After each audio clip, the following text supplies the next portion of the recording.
Hello, my beautiful souls. Welcome back to my channel. Please like, share, and subscribe my channel. Thank you. Hello, my beautiful souls. Welcome back to my channel. Please like, share, and subscribe my channel. Thank you. Shri Shivpuran Shatrudra संहिता छठवां अध्याय नंदी के स्वर अवतार। सनत कुमार जी बोले, हे प्रभु, आप महादेव जी के अंश से उत्पन्न होकर भगवान शिव को कैसे प्राप्त हुए? कृपा कर मुझे इस उत्तम कथा का वर्णन सुनाइए। नंदीश्वर बोले, हे ब्रह्मपुत्र सनत कुमार जी, शिलाद नामक एक धर्मात्मा मुनि थे।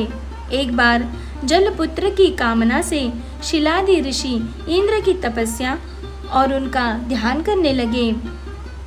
तब देवराज इंद्र ने प्रकट होकर उनसे कहा कि मैं आपकी इच्छा को पूरा करने में असमर्थ हूँ, अतः आप परमपिता परमेश्वर भक्तवत्सल भगवान शिव की स्तुति करो, वे ही आपकी इच्छा को पूरी करने में सक्षम हैं।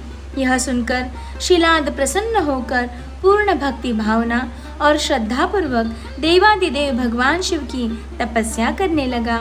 शिलाद की कठोर तपस्या से प्रसन्न होकर भगवान शिव ने उसे साक्षात दर्शन दिए और बोले, हे शिलाद, ब्रह्मा जी, श्री हरि विष्णु सहित सभी देवताओं और ऋषि मुनियों ने मेरे अवतार धारण करने के लिए मेरी तपस्या की और मुझे सभी इस पूरे संसार का पिता मानते हैं। फिर भी मैं आपको अपना पिता बनने का वरदान देता हूँ। मैं आपका अयोनिज पुत्र बनकर जन्म लूँगा और मेरा नाम नंदी होगा। यह कहकर भगवान शिव वहाँ से अंतर्धान हो गए। तत्पश्चात शिलाद भगवान शिव की जय जयकार करते हुए अपने आश्रम में चले गए। वहाँ उन्होंने सभी को यह बात बताई। कुछ समय उपरांत मेरे पिता शिलाद यज्ञ भूमि को सही कर रहे थे कि उसी समय मैं भगवान शिव की आज्ञा से उनके शरीर से उत्पन्न हुआ। तब चारों ओर प्रसन्नता छा गई जब मेरे पिता शिलाद ने मेरे बाल स्वरूप को देखा, जो सूर्य और अग्नि के समान तेज, प्रभावशाली और प्रकाशमान था। हाथ में त्रिशूल एवं सिर पर जटाजूट धारण किया था। तो मेरा रूप देखकर वे आनंद से झूम उठे। शिलाद बोले, हे सुरेश्वर, आपने मुझे बहुत आनंद दिया है, इसी कारण मैं आपका नाम नंदी रखता हूँ। तब मेरे पिता अत्यंत प्रसन्न होकर भगवान शिव की स्तुति करने लगे। तत्पश्चात वे अपनी कुटिया में चले गए। उस कुटिया में जाकर मैंने अपने इस रूप का त्याग कर दिया और साधारण बालक की भांति रहने लगा। तब मेरे पिता शिलाद ने मेरे नामकरण आदि संस्कार पूरे किए। 5 वर्ष का होने पर मुझे संपूर्ण वेदों का अध्ययन कराया गया। जब मैं 7 वर्ष का हुआ तो देवादिदेव भगवान शिव की आज्ञा से मित्र और वरुण नामक मुनि मुझे देखने मेरे आश्रम आए। मेरे पिता शिलाद ने उन दोनों को उत्तम आसन पर बैठाया और उनकी बहुत आवभगत की। तब वे दोनों मुझे बार बार निहारने लगे और कुछ देर पश्चात वे मेरे पिता से बोले, हे तात, तुम्हारा यह पुत्र इतनी छोटी आयु में ही सब शास्त्रों का ज्ञाता हो गया है, लेकिन इसकी आयु तो बहुत कम है। इसके जीवन का तो मात्र 1 वर्ष शेष रह गया है। तब उन दोनों की बातें सुनकर मेरे पिता शिलाद अत्यंत दुख से भर गए और रोने लगे। अपने पिता को इस प्रकार दुखी देखकर नंदीश्वर ने उनसे प्रश्न किया। वे पूछने लगे, पिताजी, आप किस कारण इतना दुखी हो रहे हैं? तब पिता शिलाद ने मुझे मेरी अल्पायु के विषय में बताया। तब मैं बोला, हे पिताजी, आप इस प्रकार दुखी न हो। मुझे देवता, दानव, यक्ष, गंधर्व, काल, यमराज या कोई भी मनुष्य नहीं मार सकता। मेरी अल्पायु में मृत्यु नहीं होगी। मेरे इस प्रकार के वचनों को सुनकर मेरे पिता शिलाद ने पूछा कि पुत्र, तुमने ऐसा कौन सा तप किया है या तुम्हें ऐसी कौन सी शक्ति प्राप्त हो गई है जो तुम ऐसा कह रहे हो? तब मैंने कहा, हे पिताजी, मैं भगवान शिव की आराधना और स्तुति से ही मृत्यु को दूर भगा दूंगा, आप चिंता न करें। यह कहकर नंदी ने पिता शिलाद को प्रणाम किया और स्वयं वन की ओर चल दिए। Hello my beautiful souls, welcome back to my channel.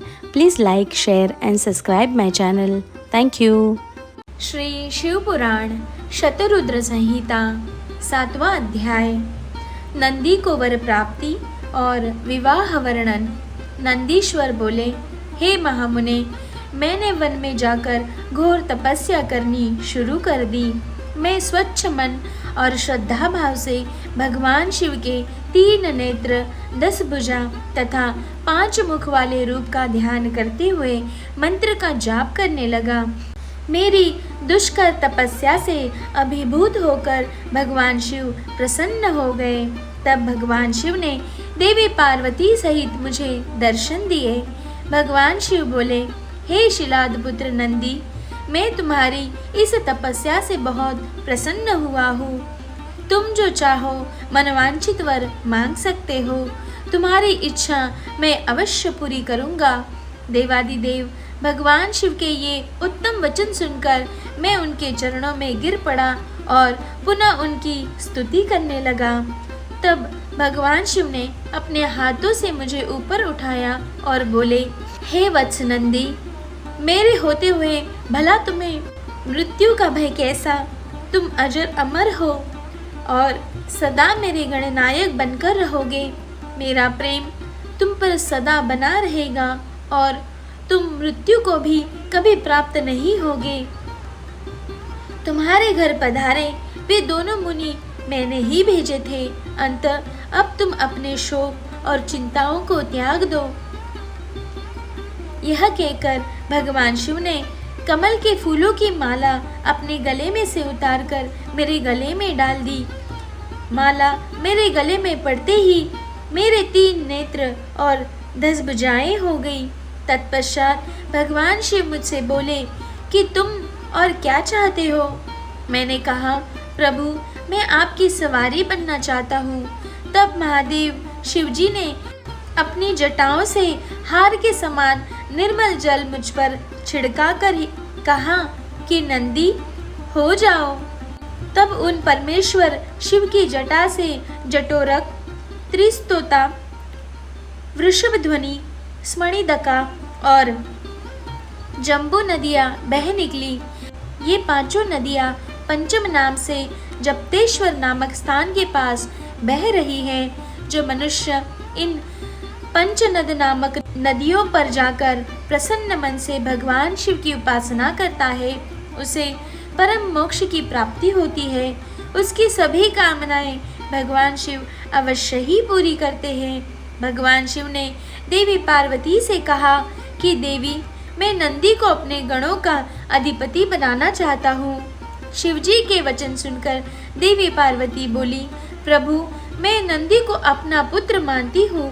तब भगवान शिव ने अपने सभी गणों को बुलाकर उनसे कहा कि मैंने नंदी को आप सब गणों का अधिपति बनाया है। भगवान शिव का यह कथन सुनकर सभी गणों ने प्रसन्नतापूर्वक उन्हें अपना स्वामी स्वीकार किया। फिर सब देवताओं और मुनियों ने नंदी का अभिषेक किया। तत्पश्चात नंदी का विवाह मरुतों की सुंदर दिव्य कन्या सुयशा से संपन्न हुआ। नंदी ने सपत्नीक परमेश्वर शिव को नमस्कार किया। महादेव जी ने नंदी को ऐश्वर्य संपन्न, महायोगी, महान धनुर्धारी, अजेय और महाबली होने का आशीर्वाद प्रदान किया। देवी पार्वती ने प्रसन्नतापूर्वक नंदी से मनवांचित फल मांगने के लिए कहा। नंदी बोला कि हे माते, मेरी सदैव आपके चरणों में भक्ति बनी रहे। यह सुनकर देवी पार्वती ने उसकी इच्छा पूर्ण कर दी। तत्पश्चात सब देवताओं ने भी हर्षित मन से मुझे अनेक आशीर्वाद वरदान प्रदान किए। तब भगवान शिव से आज्ञा लेकर सब उनका गुणगान करते हुए अपने स्थान को चले गए। महामुने नंदीश्वर के अवतार का वर्णन शिव भक्ति बढ़ाने वाला और आनंददायक है। इसे पढ़ने अथवा सुनने से सभी सुखों की प्राप्ति होती है। Hello my beautiful souls, welcome back to my channel. Please like, share and subscribe my channel. Thank you. Shri Shiv पुराण शतरुद्र संहिता 8वां अध्याय भैरव अवतार। नंदीश्वर बोले, हे सनत कुमार जी, भगवान शिव के परम रूप भैरव जी हैं। एक समय की बात है, ब्रह्मा जी सुमेरु पर्वत पर बैठकर ध्यान में मग्न थे। उसी समय देवता उनके पास आए और उन्हें हाथ जोड़कर नमस्कार करने लगे। तत्पश्चात उन्होंने पूछा, हे ब्राह्मण, इस संसार में अविनाशी तत्व क्या है? कृपा कर इस विषय में हमें बताइए। तब भगवान शिव की माया से मोहित होकर ब्रह्मा जी बोले, हे देवताओं, आपकी प्रसन्नता के लिए मैं आपको उस अविनाशी तत्व के बारे में बताता हूँ। इस संसार में मुझसे बढ़कर कोई भी नहीं है। मेरे द्वारा ही यह संसार उत्पन्न हुआ है।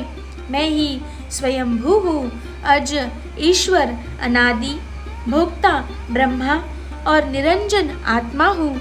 मेरे कारण ही संसार प्रवृत्त और निवृत्त होता है। ब्रह्मा जी के इन वचनों को सुनकर वहीं बैठे भगवान श्री हरि विष्णु को बहुत बुरा लगा। तब श्री हरि ब्रह्मा जी को समझाते हुए बोले कि ब्राह्मण, तुम इस प्रकार अपनी स्वयं ही प्रशंसा न करो, क्योंकि मेरी आज्ञा के फलस्वरूप ही तुम इस सृष्टि के रचयिता हो। इस प्रकार ब्रह्मा जी व श्री हरि आपस में लड़ाई करने लगे। दोनों ही अपने को बड़ा और दूसरे को निम्न समझ रहे थे। तब उन्होंने अपने को उच्च सिद्ध करने के लिए वेदों का स्मरण किया। फलस्वरूप चारों वेद वहां उपस्थित हुए। जब ब्रह्मा जी और श्री हरि विष्णु ने उन चारों वेदों से अपनी श्रेष्ठता के संबंध में पूछा, तब सर्वप्रथम ऋग्वेद भगवान शिव का स्मरण करते हुए बोले, हे ब्राह्मण, हे श्री हरि, जिसके भीतर समस्त भूत निहित है तथा जिसके द्वारा सब कुछ प्रवृत्त होता है, जिन्हें इस संसार में परम तत्व कहा जाता है, वह एक भगवान शिव ही है। तब यजुर्वेद बोले कि उन परमेश्वर भगवान शिव की कृपा से ही वेदों की प्रामाणिकता की भी सिद्धि होती है। उन्हें भगवान शिव शंकर को संपूर्ण यज्ञों तथा योग में स्मरण किया जाता है। तत्पश्चात सामदेव बोले कि जो समस्त संसार के लोगों को भरमाता है और जिसकी खोज में सदा ऋषि मुनि लगे रहते हैं, जिनकी कांति से सारा विश्व प्रकाशमान होता है, वह त्र्यंबक महादेव जी है। इस पर अथर्व बोल उठे, भक्ति से साक्षात्कार करने वाले तथा समस्त दुखों का नाश करने वाले एकमात्र भगवान शिव ही है। वेदों द्वारा कहे गए इन वचनों को सुनकर ब्रह्मा और विष्णु बोले, हे वेदों, तुम्हारे वचन से सिर्फ तुम्हारी अज्ञानता ही झलकती है। भगवान शिव तो सदा नंगे रहते हैं, अपने शरीर पर भस्म धारण करते हैं। उनके सिर पर जटाजूट व गले में रुद्राक्ष है। वे सर्पों को भी धारण करते हैं। भला शिव को परम तत्व कैसे कहा जा सकता है? उन्हें परम ब्रह्म किस प्रकार माना जा सकता है? ब्रह्मा जी और श्री हरि के इन वचनों को सुनकर हर जगह मूर्त और अमूर्त रूप में विद्यमान रहने वाले ओंकार बोले कि भगवान शिव शक्तिधारी है, वही परमेश्वर है तथा सबका कल्याण करने वाले हैं। वे महान लीलाधारी है और इस संसार में सब कुछ उनकी आज्ञा से ही होता है। ओंकार की बातें सुनकर भी ब्रह्मा जी और विष्णु जी की बुद्धि में ये बात नहीं आई और वे इस प्रकार आपस में लड़ते रहे। उनका विवाद खत्म होने का नाम ही नहीं ले रहा था। तभी उन दोनों के बीच में एक विशाल ज्योति प्रकट हो गई। इस विशाल ज्योति का न तो कोई आरंभ था और ना ही कोई अंत। उस अग्नि की ज्वाला से ब्रह्मा जी का 5वां मुख जलने लगा।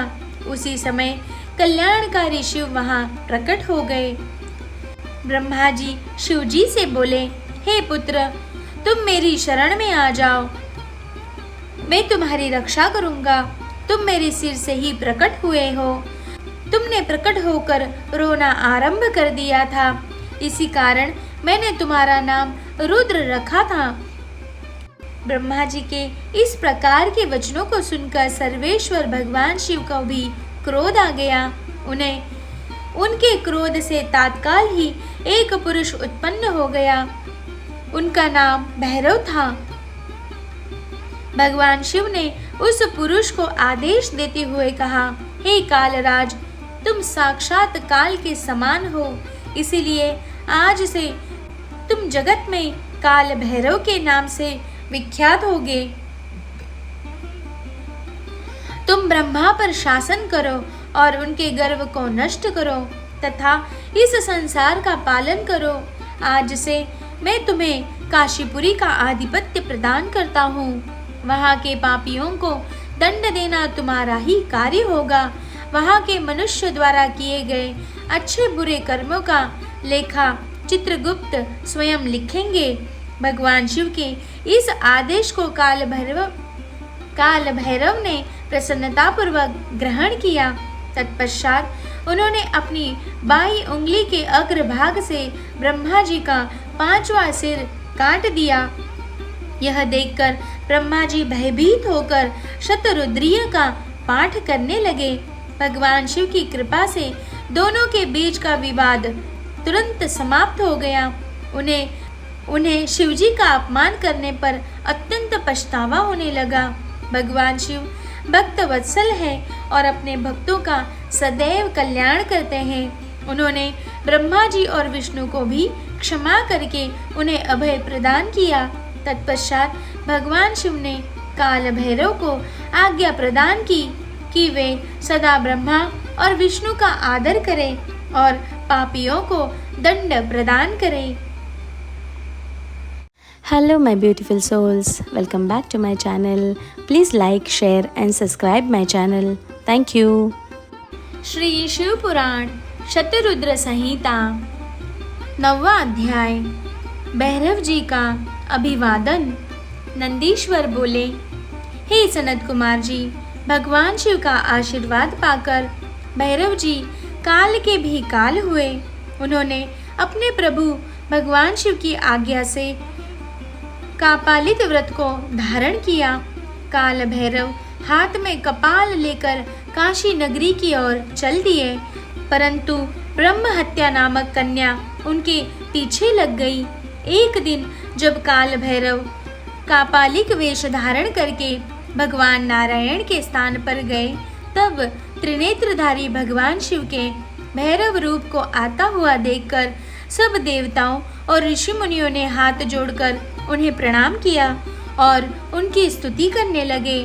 भगवान विष्णु ने अपनी प्रिया देवी लक्ष्मी से कहा, हे देवी, आज हम दोनों धन्य हो गए जो हमने भगवान शिव के काल भैरव रूप का दर्शन किया। इन्हीं ने इस पृथ्वी को धारण कर रखा है। यह भगवान शिव ही शरणागति को शांति प्रदान करने वाले तथा सभी तत्वों से युक्त है। यही सब प्राणियों के अंतर्यामी और अपने भक्तों को सब कुछ प्रदान करने वाले और उनकी कामनाओं को पूरा करने वाले हैं। इनके दर्शनों से ही मनुष्य सब बंधनों से मुक्त हो जाता है। काल भैरव जी को इस प्रकार भिक्षा मांगते हुए देखकर भगवान श्री हरि विष्णु ने उनसे प्रश्न किया कि हे भगवान, आप तो तीनों लोकों का राज्य प्रदान करने वाले हैं, भला आपको भिक्षा मांगने की क्या आवश्यकता पड़ गई?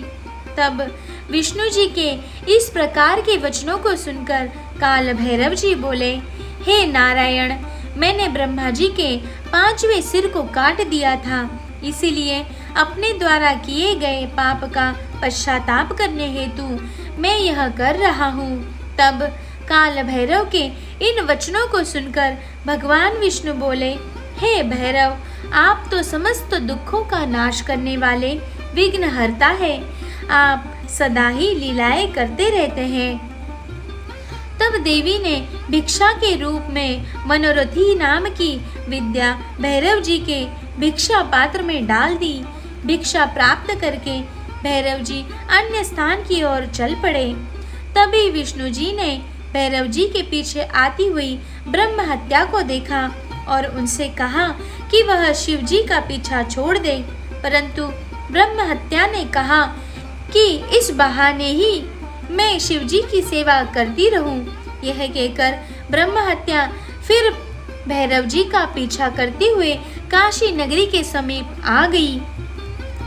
वहां पहुंचते ही ब्रह्म हत्या पाताल में समा गई और ब्रह्मा जी का सिर भैरव जी के हाथ से छूटकर पृथ्वी पर गिर पड़ा। जिस स्थान पर काल भैरव जी के हाथ से ब्रह्मा जी का 5वां सिर गिरा था, वह स्थान कपाल मोचन तीर्थ के रूप में प्रसिद्ध हो गया।